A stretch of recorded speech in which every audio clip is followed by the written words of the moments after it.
Hey everyone, thanks again for tuning into Sin's Workshop. Hope you're having a wonderful day. Alright, so today we're going to be talking about The Theft of Sunlight. And this is a sequel to Thorn. I'm pretty sure I recorded a review for Thorn, and if you remember my feelings for that, they were kind of mixed. It was a retelling of The Goose Girl by the Brothers Grimm, and it definitely does retell the story, it definitely does deal with a lot of heavy issues like revenge versus justice. Sorry, my glasses were like, eek, super icky. But the problem I had with that novel was it took so long to resolve itself. It took so long to just kind of develop the story. That's not the case here with The Theft of Sunlight. And I have to say, much better. I definitely enjoyed The Theft of Sunlight a little bit more than Thorn. The storytelling, I feel, is more concise. It doesn't feel like it's stretching out the plot line of the story. It feels very concise. It feels very energetic. It feels very forward thinking. This is the plot. You know, it doesn't take a long time to resolve, although it does leave on one hell of a cliffhanger. But I'll talk a little bit more about that in a second. So it follows Ray, and I love this. I love how she is a character with a disability. She was born with a club foot. Other than that, you know, she's completely healthy, 100% healthy, 100% happy with her life. You know, she has her sisters, she has her family, she has her best friend. She doesn't really have a lot to just be unhappy about other than her club foot. And to her, you know, she's grown up with it, so she's aware of it. Buying shoes is, of course, difficult for her because then she has to show people, and she hates kind of like that stigma. So I do think it is empowering to see a character with a disability featured within the novel. 100% do. I think it really does lend the story really strong characterization, and it really does develop her as a character as well, because she's very intelligent. She's very, like I said, very forward thinking, and I really do like that about her. She's very different than Alira from the first novel. She's very different from the main character. But you know what I thought was really interesting? When I read this book, right, I did not think that I knew it was going to take place in the same world, but I didn't think for a second that it was going to strongly connect to the first novel, and it did. And that's what I liked with the storytelling. How it really did connect to the original story, to connect to Thorn. She goes to the kingdom for her, her cousin, and what happens is she hears about the imposter queen, and she hears that there was evil magic, that there was fey magic at play. So she hears about all of this, and she just thinks, oh, it's nothing, probably people just blowing this story out of proportion, right? Wrong. She meets the princess, future queen. She kind of gets entangled in royalty because her cousin's husband is very close to the prince. They're like best buds, and he said, well, the queen needs a trustworthy handmaiden, and I think that's going to be you. So she gets embroiled in them, and she meets the thieves, Red Hawk's band of thieves. She meets the scholar. She has her own mystery that she needs to solve. There are these people called snatchers, and they just take children, and no amount of magic can locate them. So she wants to go not just for her cousin, to be there for her cousin who is pregnant. She also wants to raise this awareness and kind of discover, where are these snatched children going? Who's taking them? What's happening? Where can I find them? So she is a very strong-willed character, and I really do love her personality. I like how different she is. I think she is a stronger character than Alira, but in a different way. I liked Alira's character growth in Thorn. I really did, because she went from being, you understood where she was coming from. She came from a very abusive household. She came from a very abusive life. Her brother was just, and he's here again. You get to see his brutality again, but you get to see how Thorn has just changed as well. Thorina is, that was the name she kind of took on when she was face switched, right? So it was very compelling to see this story entangle itself in the after effects of the first story, while also focusing on a different aspect of the storytelling. The snatched children were mentioned in the first novel, but you're kind of seeing a different brand of justice on the streets, and that's understandable. When people feel like their government isn't doing them justice, the thieves who have a sense of morality, like Red Hawk in this novel, they take justice into their own hands and they deal it out quite brutally.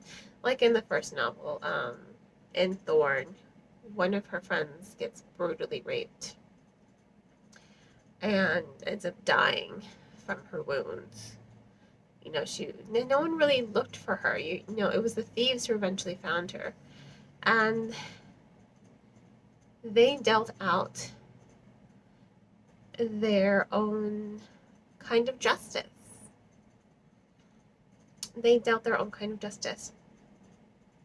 And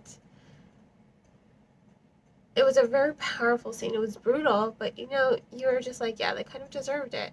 So the fact that she keeps turning to these thieves to kind of help her find these children, it really does continue that theme of, when people feel like their government has failed them, they turn to the people in their community, the people who are willing to do whatever it takes to save themselves and save their people. They look out for their own. I'm not saying that all of them are good, because there are three thieving groups, and one of them is bad. One of them is, has no morals. So, I do like that it's carrying on that theme, the sense of morality, ethics, and justice, what it means for a community. And I enjoyed it. I like that storytelling. I like the progression of the story. But man, that cliffhanger, when I was reading it, and I got to the end, I was like, that's it. I was like, that can't be it. I'm like, no. That was me. I was like, no. It was a good book. I didn't want it to end the way that it did, but I'm just like, oh, now I need to see, I need this third book to hurry up and come out. And I'm really interested to see how the author is going to do this next story. Is it going to be a new protagonist, or are we just going to switch perspectives between the first, Alira, Thorina, as I like to call her, and Ray? Like, how is it going to function? How is it going to go? And I'm really interested to see how it's going to develop as a whole, ultimately, because it really is strong storytelling. It really does have a lot of subtext to it. It really does have the emotion to it. It has the structure, and I really do think the pacing is well done. Like I said, the first novel, I had mixed feelings for it because it just felt like it dragged on, but the storytelling was still good, which is why I was interested in reading the second novel. And I'm so glad that I read this novel, The Theft of Sunlight, because the pacing is executed so well. the story, it doesn't feel like it's stretched too thin. It feels very concise, and it runs over 500 pages. And it didn't feel like 500 pages. And that's what I love about a story.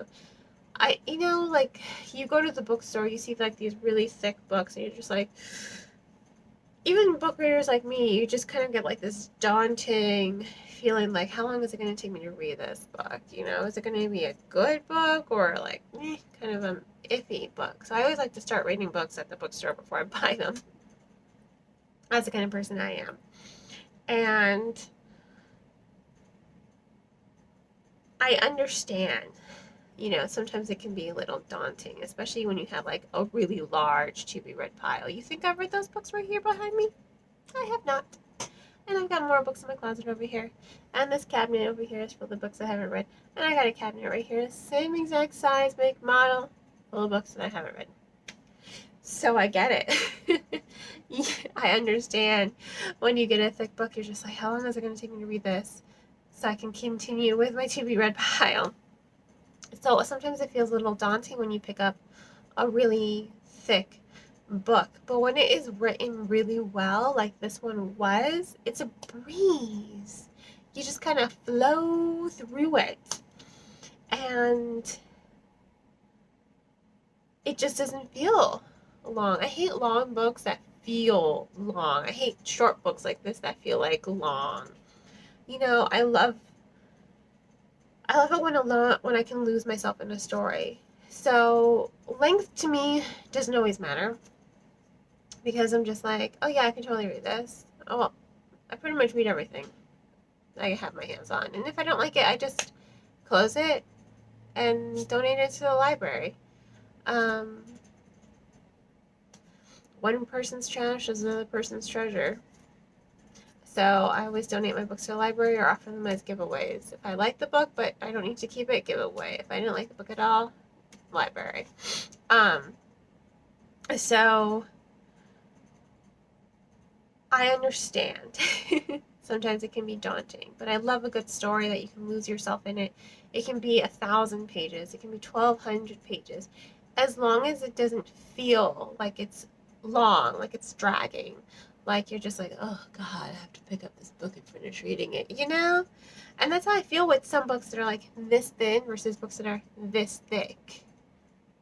A good story will suck in the reader, and that's what this book did. It sucked me in. I was completely enthralled from beginning to end. Loved it.